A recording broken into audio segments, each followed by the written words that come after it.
Hello, my name is Burke Hedges, author of the best-selling book, The Parable of the Pipeline.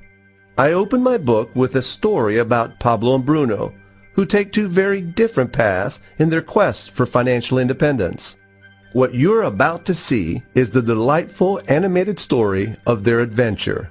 So, sit back, relax, and enjoy the life-changing lessons in The Parable of the Pipeline.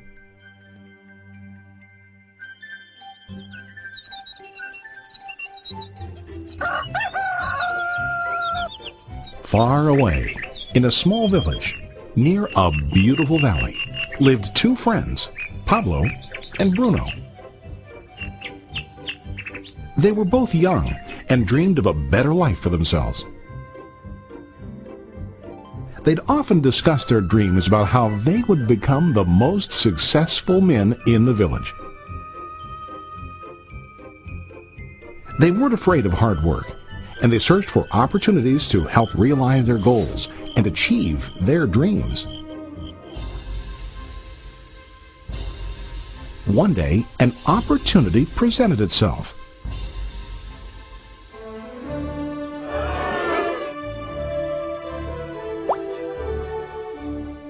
The mayor of the village decided to hire two people to bring water from a spring up on the mountain, across the valley, back down to the village. They were to be paid based on the amount of water delivered to the village. Bruno and Pablo enthusiastically got to work. Every day, from morning till evening, they carried buckets to and from the spring. They worked hard, carrying water to the village. In the evening, they'd return home with their day's wages.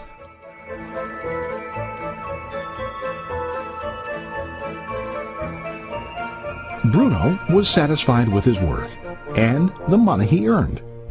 He was sure that with this work he could achieve his dreams. Bruno thought that to increase his wages he could use bigger buckets to bring more water each trip.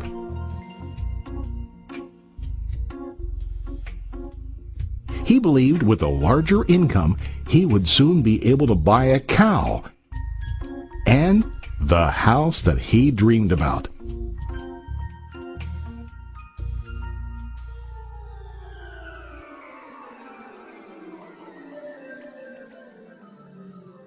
Now Pablo was not satisfied. At the end of the day, his back and hands ached, and he was exhausted. He was looking for an easier way to earn more. One day an idea occurred to Pablo. He imagined building a pipeline to deliver the water from the mountain spring to the village. With this pipeline, he could get more water to the village without carrying buckets back and forth from the spring to the village. Soon, he got very excited about his idea and began to plan. Pablo, of course, shared his idea with his friend Bruno and asked him to join with him to work on and help build the pipeline. Bruno thought the idea was crazy. All Bruno could think about was what his money could buy today and how to get it quicker. He felt that building a pipeline would slow him down and delay him in achieving his goals. Instead, Bruno got bigger buckets and went more often back and forth fetching water. He was sure that with this method, he could make more money. Pablo decided to build the pipeline on his own. He understood that it would not be easy to build, and it would take time to complete the pipeline. Pablo knew that it could take several years to finish, but he set his mind on his goal. Every day he worked and carried water like before. But on weekends and during his spare time, he worked hard to dig in the rocky soil and build his pipeline. In the first month, there was little to show for his work.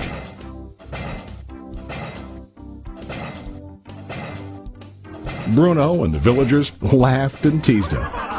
They called him Pablo the Pipeline Man. During this time, Bruno's income doubled. He already bought a cow and a bigger house. His lifestyle changed. He now spent time after work in the bar, enjoying his hard-earned wages from delivering water.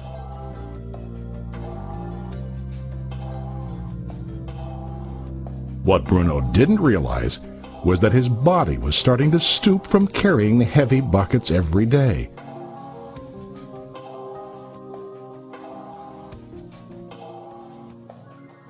His face looked worn and his body tired. Soon, he began to carry less and less water due to the wear and tear on his body.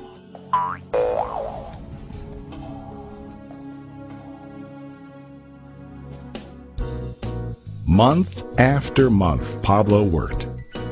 Soon a year passed, and then a second year. Finally, Pablo finished his pipeline. He now used his pipeline to deliver water to the village instead of carrying buckets. Pablo was now earning more money than ever before. The water continued flowing to the village, while Pablo wasn't working. While he slept and ate, the water flowed. Pablo was happy and proud of his insight, persistence, and hard work. Now his income flowed as long as the water flowed through his pipeline.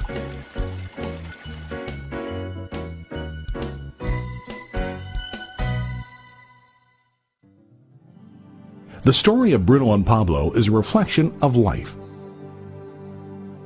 Their jobs symbolize what most people do to earn money.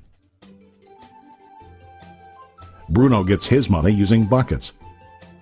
He goes back and forth, carrying his buckets from the spring to the village in exchange for money. To increase his income, he either has to go more frequently to the spring or to use larger buckets. It's common in real life to increase our income by working harder. For example, working overtime or getting a second job. We also increase the size of our buckets by accepting a higher paying position, which often includes spending more time on the job.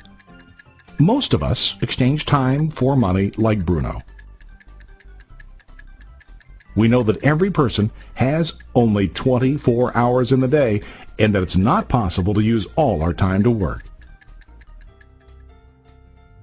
The most difficult time comes when we can no longer exchange time for money due to age, health, or other reasons. Then, our income stops. Now let's review what Pablo did. Very wisely, Pablo did not exchange all of his time for a limited income, but he used some of his time to build a pipeline.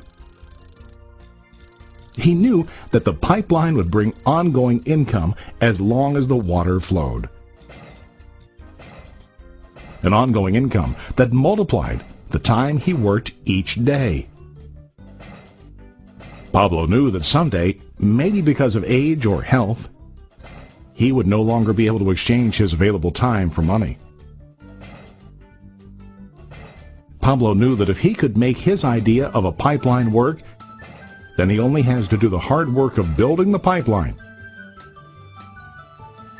After the pipeline was completed, Pablo was able to monitor and maintain the flow of water to ensure that his income will continue.